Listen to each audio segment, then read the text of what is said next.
All right. And then here today, I also have Kathy Fitzpatrick. And Kathy, I'll let you introduce yourself real quick. Hi, Kathy Fitzpatrick. I work for the Mid-Columbia Economic Development District as the Regional Mobility Manager, and I help out with a lot of projects for each of my five public transportation agencies that I work with and help to coordinate. And I help them with their special projects like this CAT Transit Facilities Development Program. So I will be CAT's liaison in this project. Okay. Thank you, Kathy. And then we'll go ahead and go around the room real quick. If you could just state your name and your firm, and then also put that in the chat, that'd be wonderful. So we have it for record. I'll go ahead and call on people. Josh, go ahead.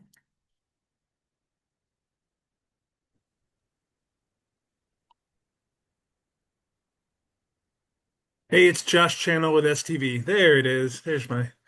Nice to see you all. Thank you. All right, Gavin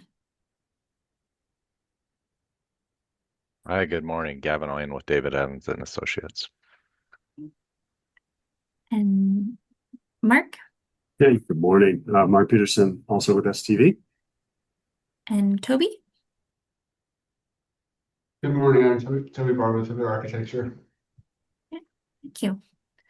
All right, and with that, I'll go ahead and get started.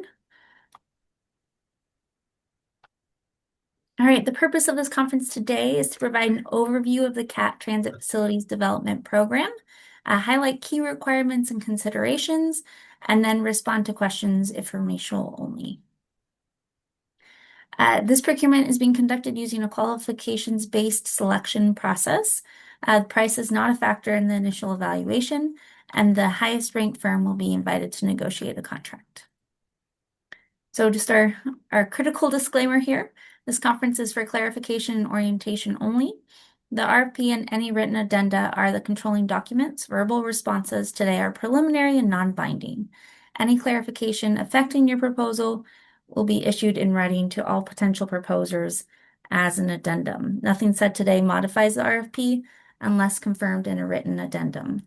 This ensures all proposers, whether attending today or not, have access to the same official information. Recording will be posted on the project website and no minutes will be released.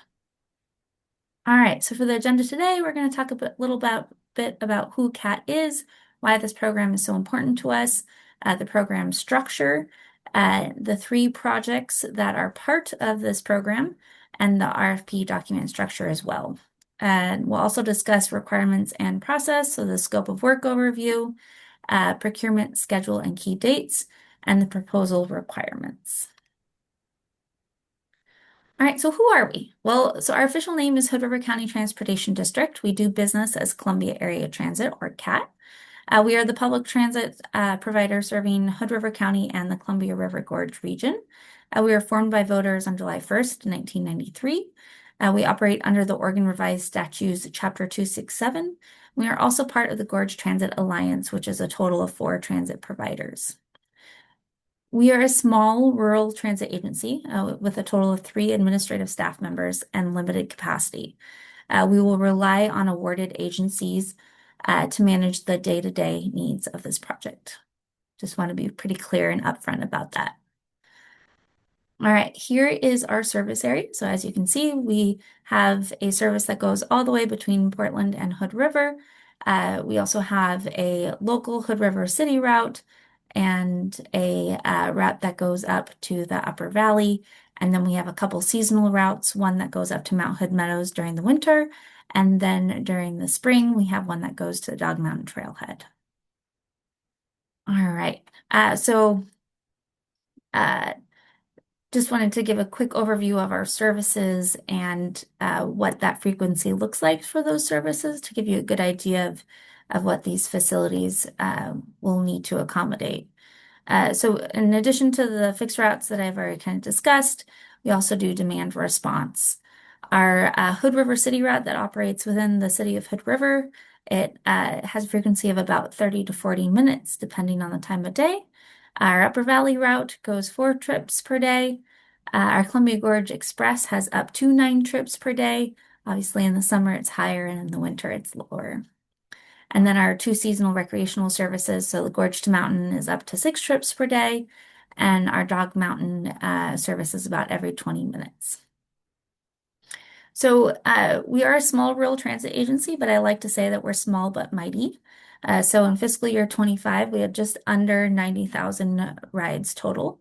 The majority of those rides are on our Columbia Gorge Express service and our Hood River City route, but we also have lots of high ridership on our seasonal recreational routes as well. For the type of vehicles we have a minivan that has wheelchair accessibility. We have a transit van, and we have 7 cutaways that are up to 27 feet long. We have 4 international/Freightliners. They look about the same, but they are technically different types of vehicles. But they're 45-foot long with the bike racks. And then we have 3 Gilligs that are about 40 feet. Our team, hi, it's me and Kathy. And then just to discuss a little bit about why this program matters and why it's so important to us. So a big part of this program is all about regional coordination. The Interregional Transit Hub, or Project One, enables pulse-free transfer service, improving transfer reliability and rider experience across multiple providers. And this is a priority in our Transit Master Plan, but also in the Gorge Regional Transit Strategy. Operational capacity, so our new bus storage and maintenance facility, which is Project 2, supports fleet expansion and electric vehicle transition. If you're kind of familiar with our area or our facility, you'll know that we have way too many vehicles for the facility that we have right now, and we need to make sure that we're storing all of our vehicles properly. Rider access and accessibility. The park and ride replacement maintains access during construction, improves ADA accessibility. So that's Project 2. It also, or sorry, not Project 2, that's Project 3. It's also really important for ensuring that we have our riders have access to a park and ride, because this is the only park and ride in Hood River. A strategic approach, the single contract promotes coordinated delivery, program level cost effectiveness, and efficient phasing. So again, this is a phased funding contingent program. Projects may advance at different times. For example, Project 3 may precede Project 2 because it's just a little farther along in the process. And it has project-specific funding, so each project has a different funding status and timelines, and unfortunately, different funding streams as well. So that kind of adds another complication. All right, an authorization required. So work advances only with CAT written authorization based on funding and regulatory approvals. NEPA triggers design. So Project 1 cannot enter final design until NEPA clearance has been received. And then full construction not guaranteed. So for Task 6, construction management, it's subject to separate authorization, mainly because it'll really depend on if we have the funds yet available to do that construction. Oops. Sorry. Okay, so program characteristics. This is a multi-project program with independent components or interdependent components. Projects are at varying levels of readiness. Continuous transit operations must be maintained, and coordination with external partners is required and super important to the success of all of these projects. So some key considerations. Environmental review, NEPA, will inform Project 1. Coordination with the Port of Hood River is required for Project 1. They're an incredibly important partner with us. Utility and infrastructure constraints may also affect sequencing. All right, so here's just the general overview of the different projects. You have Project 2 and 3 over by the CAT station, which is right next or across the street from Project 3. And then you have Project 1 over in the Hood River waterfront area. And then, of course, downtown Hood River down here. So for project one, just wanted to show a quick map. There are 4 potential locations. They have not yet been finalized, but did want to call out that there could be one of the 4.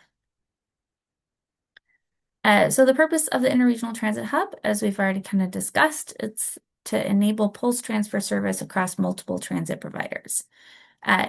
Also improve transfer reliability and rider experience, and support the regional transit coordination.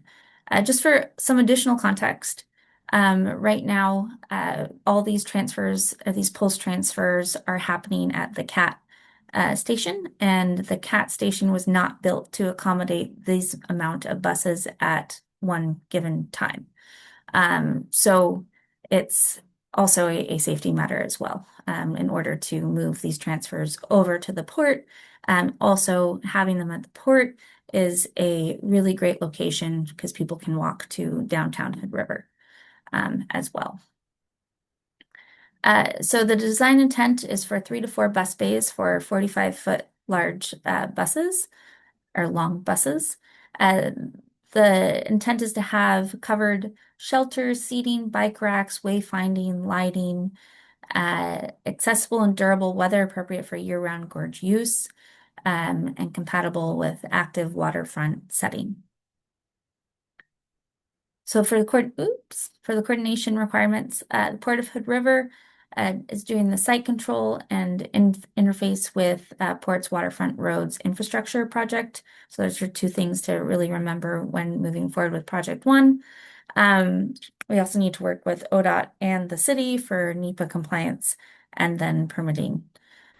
So NEPA, part of the consultant scope in task 3 is to complete what we anticipate will be a categorical exclusion, but of course FTA makes the final decision on that. The funding we have available for that is currently just over $546,000 for NEPA and design. Full construction funding has not yet secured. And again, this is something that we are hoping that the consultant will help us with the documents so that we can go out for more funding and easily secure that. Okay. So this slide just shows a little more closely of where Project 2 and Project 3 is located. As you can see, they're very close to our administration office, and where our current maintenance facility and small bus barn are located. And you can also clearly see on this image how there's a couple of big buses parked in Project 2 because of limited space that we have available. And then Project 3 is a piece of property that was recently purchased, but there's nothing built on it yet. All right, so we'll talk a little bit more about Project 2, the bus storage and maintenance facility. The purpose is to expand vehicle storage and maintenance capacity, support transition to electric transit vehicles, and expand employee support space. So the intent of the design is to store 6 EVs, anticipated around 45 foot long, plus 6+ diesel vehicles, also around 60 or 45 feet long. Have EV charging infrastructure overnight and opportunity charging, maintenance areas for inspections, light maintenance, EV servicing, etc., employee support spaces. So we're hoping for a conference room, restrooms, storage, and employee parking. The intent is to be utilitarian, operational efficiency, and to promote safety, durability, and low maintenance. So something to be aware of, EV charging design experience is hoped for. Early electrical capacity assessment is needed, utility coordination, charging strategy, overnight versus opportunity, and capital and O&M implications. So we'll be really relying on the consultant to assist us with the transition to EV and planning for EV. Third-party constraint. There is currently a city sewer line that goes under the current park and ride, and it will need to be relocated before we can build up. That is a city project. That's not part of this contract scope. But the consultant must assess interface and develop phasing strategies with that. And the expectation is that the consultant would work with myself and with the city through that relocation of the sewer line. So for funding, we have about $912,000 awarded, which includes about 100,000 in preliminary engineering. And the NEPA has already been completed for that. So project 3 is the park and ride replacement. So again, we are moving the park and ride to the piece of property that was recently purchased. It is just a dirt gravel road as of now. And the intent is to maintain rider access to a park and ride while we develop we redevelop the current park and ride into a bus maintenance and storage facility. It will also help improve ADA accessibility as it eliminates some grade and distance barriers that exist today with our current park and ride that we have. So the design intent is to have roughly 25 parking spaces that may be constrained by the site. They need to be ADA compliant, parking and pedestrian pathways. We need safe circulation, lighting, wayfinding, marked pedestrian routes and crossings, stormwater drainage, and bicycle parking if space allows. So our preference is that project 3 is completed before major project 2 construction begins in order to maintain operations.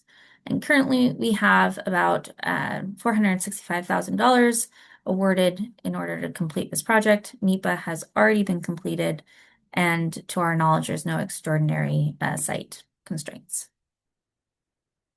All right, so the structure of the RFP is sections 1 through 3 will describe what we need and why. So section 1 is the program background, project descriptions, funding framework. Section 2 is the scope of work that includes the tasks 1 through 6 deliverables. Section 3 is the schedule framework and dependencies. Section 4 to 6 is how to respond. Section 4, so it has RFP procedures, points of contact, submission requirements. Section 5 is proposal format, page limits, required forms. Section 6 is evaluation criteria, scoring, interviews, and negotiation. Section 7 is just all the supporting documents, and those are all links on the project website. So the sample contract, FTA clauses and certifications, required forms, site maps, and NEPA documentation. Okay. So this is just a abbreviated table of the scope of work table that is included in the RFP on page 25. The first task is program management and project administration. That's for all different projects. I'm not going to read all the different anticipated deliverables, but I do encourage you, if you haven't already, to please make sure you thoroughly read that. Task 2 is the project initiation and scope refinement, and that's for projects 1, 2, and 3. And task 3 is the environmental review NEPA, and that's only for project 1. Task 4 is the schematic preliminary design through 30%, and that's 1, 2, and 3. Task 5 is, or project 1, 2, and 3, excuse me. And task 5 is final design and permitting, funding contingent by project. So 1 and then is contingent on NEPA and funding, and then 2 and 3. Task 6 is bidding assistance in construction phase services. And then, of course, funding is contingent by project. So 1 is contingent on funding, and 2 and 3 we anticipate to have the funding to get us through, but you never know with this day and age and inflation. So here's our procurement schedule and key dates. So we issued the RFP on March 12th. The virtual pre-proposal conference is today. Written questions are due April 2nd, and please send them to myself at amy.schlappy@catransit.org. Proposals are due on April 13th, 2026. Interviews, if conducted, will happen approximately 10 to 14 calendar days after proposals are due, and the notice of intent to award will happen approximately 15 to 20 calendar days after the proposal due date. All right, proposal requirements. So again, please submit the proposal electronically to me, and there is my email in PDF format, one document, please. A minimum 11 point with standard margins. A proposal shall not exceed 20 pages, but that excludes the cover letter, resumes, maps, schedules, fees, structure, references, and required forms or certifications. Exceptions. Any exceptions to the terms, conditions, or requirements of this RFP shall be clearly identified in a separate section of the proposal. Failure to identify exceptions may be interpreted as acceptance of all RFP requirements. So required forms, again, the completed proposal. Attachment A, which is the proposal requirements checklist, should be completed and signed. Attachment B, completed required federal proposal certifications and statements. And then attachment E, reference forms for 2 to 3 separate projects. All right. Evaluation criteria and scoring. So of course, we'll be doing this in accordance with the Brooks Act. Selection will be based on qualifications with fee negotiations conducted following selection of the most qualified firm and following refinement of the scope of services. So firms and team qualifications is 25 points. Relevant project experience is 25 points. Technical approach and project understanding is 30. And project management and schedule is 20. And total possible points is 100. All right. With that, are there any questions?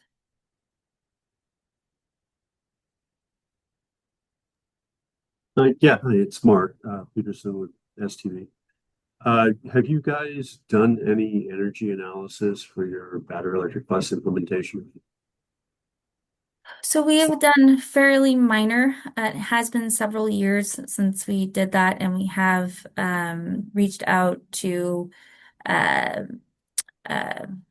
gosh, I'm sorry, I'm not sure why I'm forgetting, but Pacific Power. And it does sound like there will be quite a bit of infrastructure that'll be needed. But that's kind of as far as we got. Great, thanks.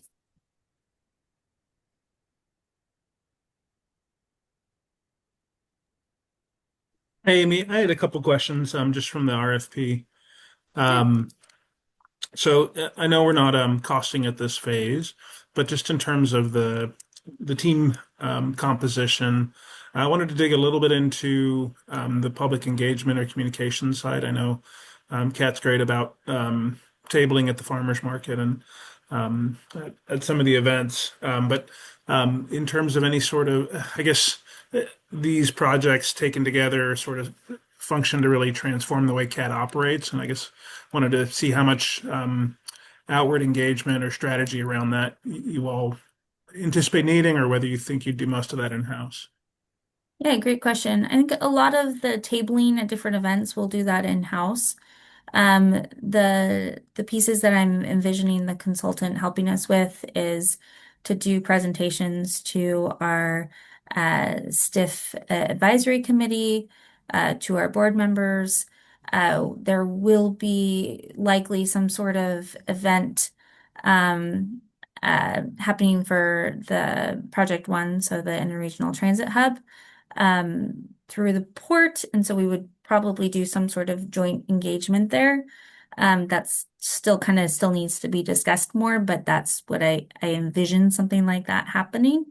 And then potentially another open house for the bus barn and the park and ride. But that's Great. a little more unknown.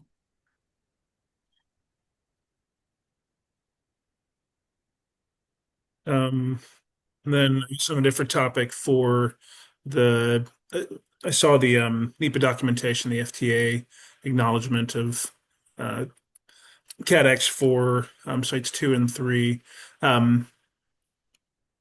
cadexes aren't usually published. Would we, do we have access to those documents now so we can get a little bit more information about the projects? It'll help with our thinking around the sequencing. Let me double check on that one for you. Okay. And then I'll publish that in the addendum.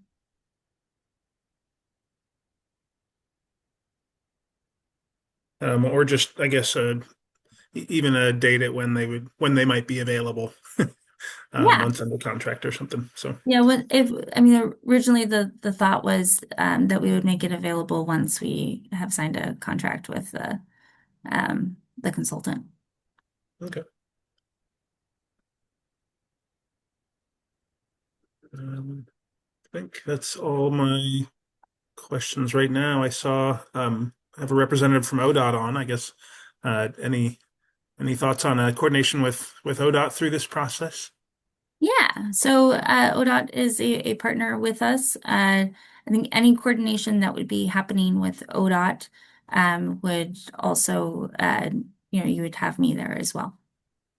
But yes, that is also part of the I'll project. just clarify, I'm here mostly as the grant manager for CAT in the public transportation side. So I'm not on the highway side, if that kind of clarifies my role today. I'm just listening in. Thank you for that. I guess to dig into that question a little bit, are there specific ODOT approvals that are necessary around these projects? Not to my knowledge. That All right. Thank you. That's all very helpful. Thank you. Great questions.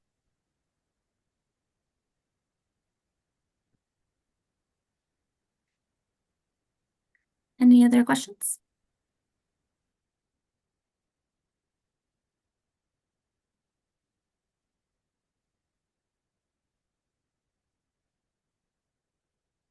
All right. Going once, going twice.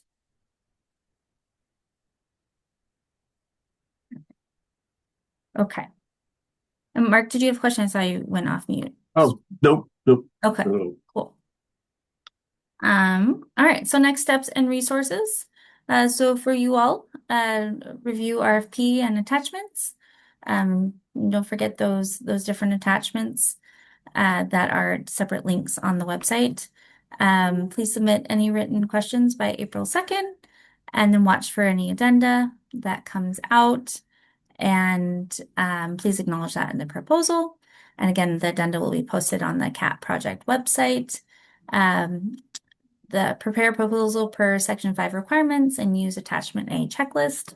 And please submit proposal by April 13th of 2026 by 5 p.m. Again, I'm going to be your main point of contact. And here's the official RFP website if you have not already seen it. Just quick, was everybody able to access it and knows how to get to the project website? Just want to confirm that. Thumbs up or head nods would be great. Yes, No problem. thank you for the materials posted on there. That was helpful. Awesome, wonderful. All right. Well, if there's not any other additional questions, then thank you all for attending, and I'll make sure that this recorded little conference is posted on our website. So if you ever need to review it, it'll be available. Great. Thanks for Thank setting you. this up, Amy and Kathy. Yeah, Thank you. thank you. Thank you for coming.